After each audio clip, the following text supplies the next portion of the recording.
Hello! As always, we here at the Historical Footnote are glad you stopped by to get your daily dose of history. Today we're looking at one of the greatest high school pranks pretty much ever. This prank was so clever, it changed computer programming. In 1982, a 15-year-old ninth grade student from Mount Lebanon, Pennsylvania named Rich Skrenta created Elk Cloner.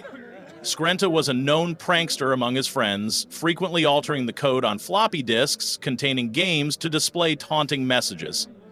His reputation grew to the point that his friends became reluctant to accept any disks from him. In response, Skrenta devised Elk Cloner as a method to continue his pranks without physically touching their disks, later referring to it as simply a dumb little practical joke. This motivation marked a significant cultural shift from the scientific curiosity of the created creeper malware to adolescent hijinks, reflecting the democratization of computing power. Elk Cloner was written in 6502 assembly language and specifically targeted the Apple II, one of the most popular home computers of its time.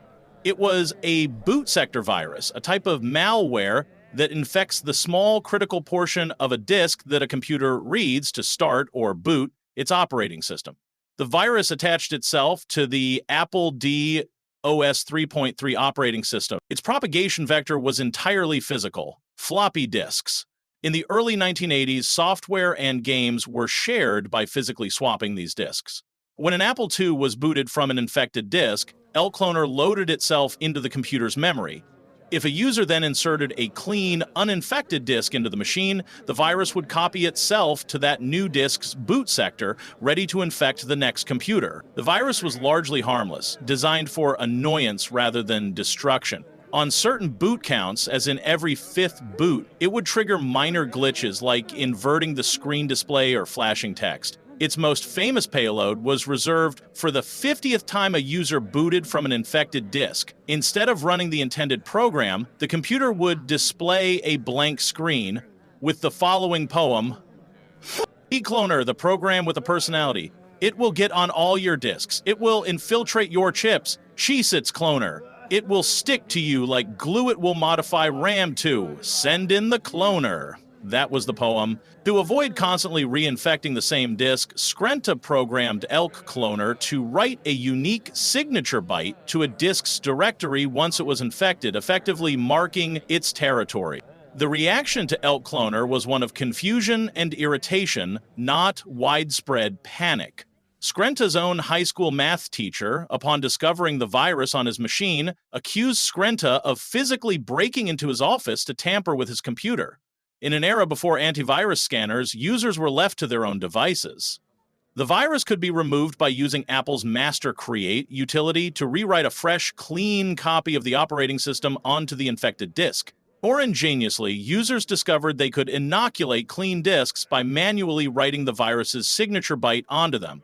The virus would then recognize the disk as already infected and leave it untouched. The success of Elk Cloner highlights a crucial development. Its infection vector was not a technology like the ARPANET, but a social construct, the culture of trust and sharing within early PC user groups.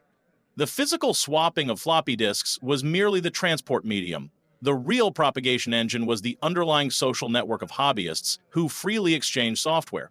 This reliance on human behavior and trust, the assumption that a disk labeled game contained only a game, was a primitive form of social engineering.